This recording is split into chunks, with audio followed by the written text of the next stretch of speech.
Welcome back, students. Let's continue with weather instruments of chapter 3, Weather and Climate. Rain gauge. Rain gauges are containers that collect and measure rainfall or any other form of precipitation. Rainfall is measured in millimeters and centimeters. It constitutes a metallic cylinder or a jar with a vessel that is placed inside. A funnel that fits the jar precisely is placed at the top of it. The funnel is used for collecting the rainfall in the vessel. The collected water is then measured by pouring it into a measuring cylinder. The reading is taken at an interval of 24 hours. The rain gauge is placed in an open area to avoid unwanted hindrances as well as collection of extra water.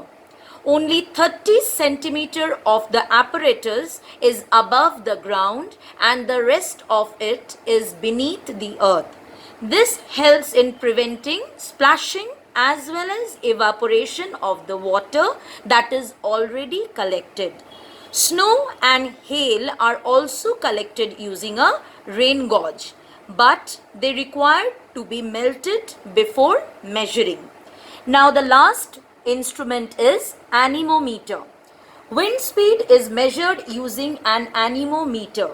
A commonly used type is the cup anemometer, and the anemometer may have 3 or 4 semicircular cups which are fixed with the help of thin rods to a rotating shaft. Now, what is the meaning of shaft? A long, narrow part or section forming the handle of a tool or club, the body of a spear or arrow or similar implements.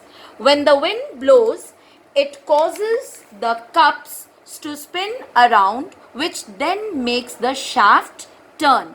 Now, here you can see 3 semicircular cups which are fixed with the help of thin rods to a rotating shaft. The faster the wind blows, the faster the cups spin and the faster the shaft turns.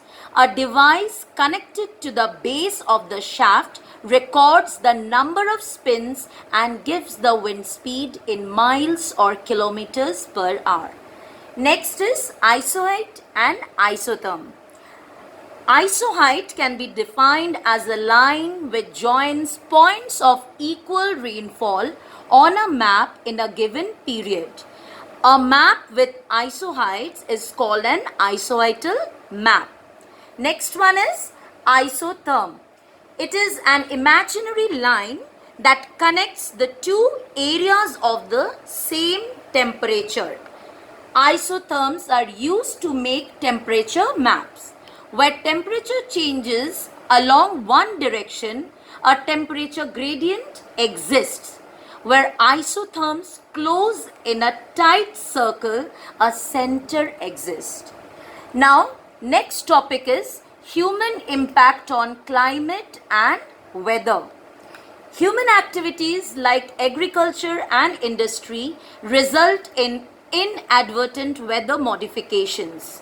Acid rain caused by industrial emission of sulfur dioxide and nitrogen oxides into the atmosphere, it adversely affects freshwater lakes, vegetation and structures.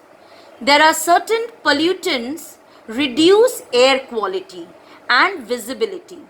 The effects of inadvertent weather modification over the long term may pose serious threats to many aspects of civilization, which includes ecosystems, natural resources, food and fiber production, economic development, and human health.